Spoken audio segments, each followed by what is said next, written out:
I made a call on Twitter earlier today for questions, and Kristen's just going to throw them up, and I'm going to answer them. Let's make this true. I guess I reserve the right to say I don't want to answer that question, but go ahead, put one up on the screen, and I'll answer it. Arizona UK, will the Cardinals ever get out of the basement in the NFC West? I did think it was funny yesterday when the Cardinals were breaking ground on a new practice facility.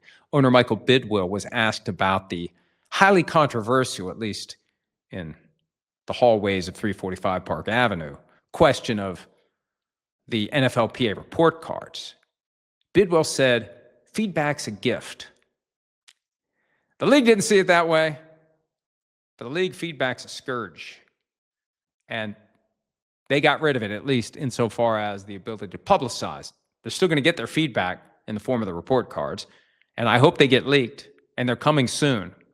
But the Cardinals right now, they're stuck behind the Seahawks, the Rams, and the 49ers. What are they going to do at quarterback? I'll be very surprised if Kyler Murray's there this year. Malik Willis makes sense. Mike LaFleur is the new head coach. His brother Matt has gotten great performances out of Malik Willis over the past couple of years. I have a feeling they'll compare notes. Aaron Rodgers, I don't know that he makes sense for the Cardinals. I don't know that the Cardinals make sense for him. But you got Nathaniel Hackett there as offensive coordinator. You got Mike LaFleur, who was in L.A. last year when Aaron Rodgers was the fallback in the event that Matthew Stafford left. You got the Mike LaFleur, Matt LaFleur connection, and I know it was kind of strained with Matt LaFleur and Aaron Rodgers, but Rodgers was out there going to bat for Matt LaFleur. Left LaFleur speechless. So they just got to figure out where they're going as an organization. And they've kind of slipped back into that mode where they were 20 or so years ago, where they were the trendy pick every year to finally make it to the playoffs. This is the year. This is the year they're going to make it. And then they made it to the Super Bowl with not a great record, and they were called one of the worst teams to ever make the playoffs. They won a bad NFC West that year, but they got hot in the postseason, and they almost won the Super Bowl. That was the first Super Bowl I ever attended, 43, Tampa Bay, early 2009. Right around the time NBC reached out, lured PFT under the big top. 17 years ago. Good Lord. So can the Cardinals compete? It's not going to be easy this year. But one thing we know about the NFL, when you shake it all up, you start over again, there's going to be changes to teams. There's going to be different factors that affect teams. The 49ers have 38,000 miles of travel this year. I don't think it's a guarantee the Cardinals are in the basement. Let's see what Mike LaFleur can do. Let's see what Monty Austinforth, the GM, can do by way of improving the roster. But so much of it comes down to who the quarterback is. All right, let's try another one. So far, so good. Fat Boy MFC, is Aiden Dirty, Hinga Dinga Durgan, accepted as the real deal in NFL circles, and what do you think he needs to do to be a viable head coach process? Here is the problem. When you are the defensive coordinator for a defensive head coach who calls the plays, you need more of a body of work before you get noticed. The fact the Seahawks won the Super Bowl, that's helpful. If they continue to be an elite team, that will improve his prospects. It's different than when it's an offensive coordinator who doesn't call the plays, who's with a team where the head coach is the offensive guru. Eventually, and we've seen it with Sean McVay, we've seen it with Andy Reid, eventually someone's going to hire the offensive coordinator. I think if the Seahawks continue to perform at a very high level, it will happen. After 1 year, it wasn't enough. Next year, as we digest the dominance of that Seahawks defense, he'll be one of the guys that is on the list of people who get talked about all year long, the cutaways during the games. The media and the networks have so much influence over who the candidates become. Cutaway to the coordinator. Cutaway to the coordinator. Analyst says, this guy's destined to be a great head coach. And the owners are influenced by all of that. So I think that next year, foundation could be laid for real head coaching opportunities. All right, let's try another one. JWick 49662. Why do you hate Aaron Rodgers so much? I'm reminded of the Chris Collinsworth standard response when fans of a given team ask him, why do you hate my team? I just do, is his response. I don't hate Aaron Rodgers. I don't. And I've said many times, I think he and I have more in common than we don't. And I think we can have a very lively, respectful, mutually beneficial conversation at some point. I'd do it at any time. I'd be interested. I don't hate him. I just reserve the right to call out things that I disagree with. I get that, why do you hate Tom Brady? I don't hate Tom Brady, but he's got a clear conflict of interest between his job at Fox and his ownership of the Raiders. And I'm not going to just do the hero worship. Everything is great. Everything is awesome. Everything is great. This team's great. The team that just won this game, that team's great. And then the team loses the next week, but the team that beat them, they're great. Everything's great. I mean, it's phony. It's fake and it's phony. And the one thing you're always going to get from me is true and full and complete authenticity. If there's something I disagree with, I'm going to say it. I'm not going to bite my tongue. It's not because I hate anyone. I don't like BS. That's the main thing I'm looking for. First day of law school, torts professor said, my number one job is to equip you with a crap filter. And I have spent the last, good Lord, it's been 38 years, trying to perfect and fine-tune and hone my crap filter. So if there's crap that gets caught in the filter, I'm going to point it out. Period. And I remember when Tom Brady, thanks to his cameo appearance in the coaching booth, week 2, Raiders-Chargers, when he hit the button and slid down so people didn't see him with the headset on and the tablet in front of him. He was very indignant about the criticism. Basically, anybody who would criticize him, they're telling on themselves because that's the way they operate. And that is such a tired baloney accusation against someone who is diligently trying to point out conflicts of interest, improper motives. It's possible. It's entirely possible to not be someone who acts that way, to see that way. When you practice law for, how long did I practice? 19 years. And you deal with people who are full of crap all the time. Catching those who are full of crap doesn't mean you are necessarily full of crap. If anything, you develop an aversion to that. And you have a commitment to always be honest and straightforward and transparent in the things you do. So that's what I try to do. So it's not hate of any person. It's a desire to point out the things that you may not be noticing because a lot of the media you consume is premised on how great everything and everyone connected to the sport is. That doesn't make me hate the sport. That's been a talking point lately. Anybody that dares to criticize the NFL hates the sport. No, we criticize it because we love it.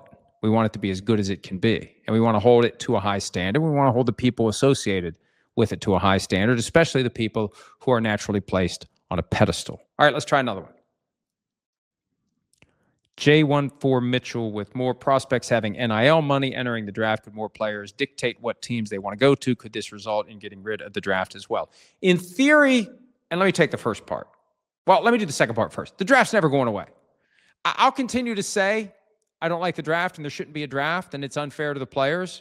It's never going away. It's too big to fail.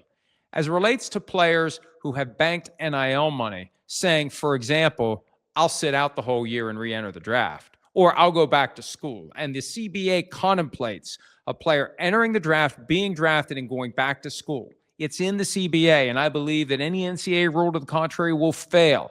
Not even with a lawsuit. All they need is a demand letter from Jeffrey Kessler, and they will run and hide under the bed. But here's the problem, and this is related to the reality that the draft is too big to fail.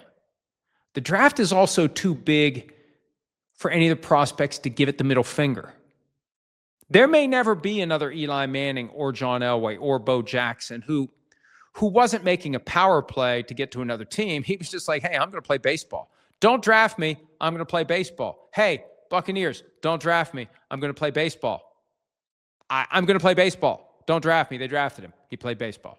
And then the next year, the Raiders took a flyer, I think in round 7, and look at what they got. And it's a damn shame he got injured when he did, because he could have been a Hall of Famer in both sports. He could have been an NFL Pro Football Hall of Famer as a part-time player. But my point is this. Anybody that stands up to the draft now, you're public enemy number one. Fans are going to hate you. You're going to be a villain. How dare you? How dare you? How dare you question? How dare you resist? How dare you do anything other than fully and completely accept the NFL's version of the Harry Potter sorting hat? It's your destiny to be drafted. It just makes it hard for the guys that would have the money in the bank and the ability to sit out a year. It makes it hard to do it. Very hard to do it. All right, let's try another one.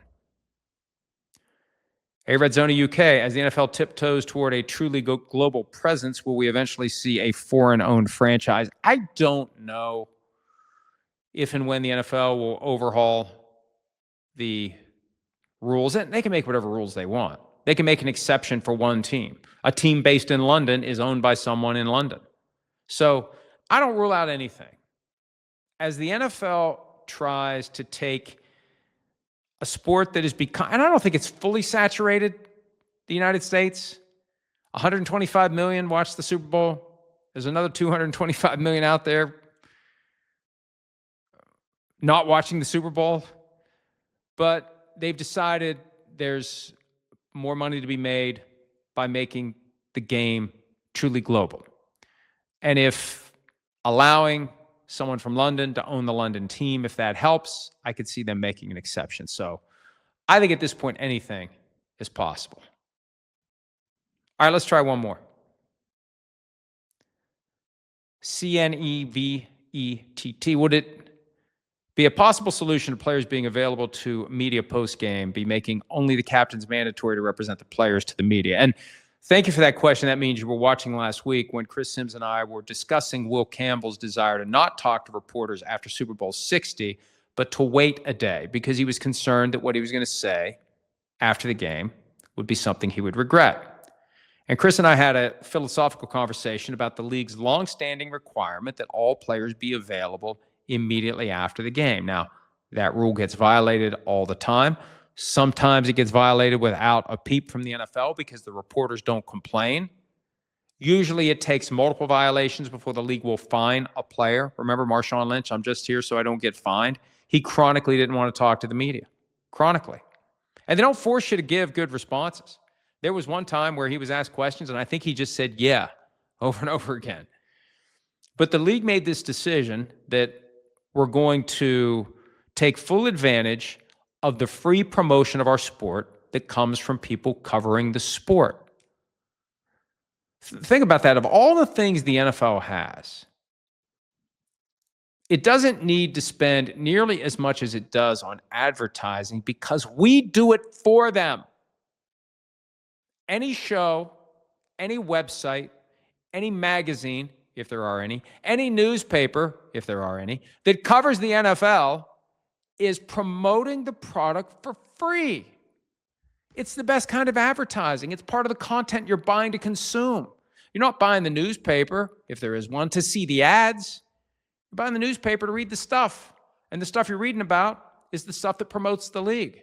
So they decided back when they weren't the biggest thing around, we want everyone to be available.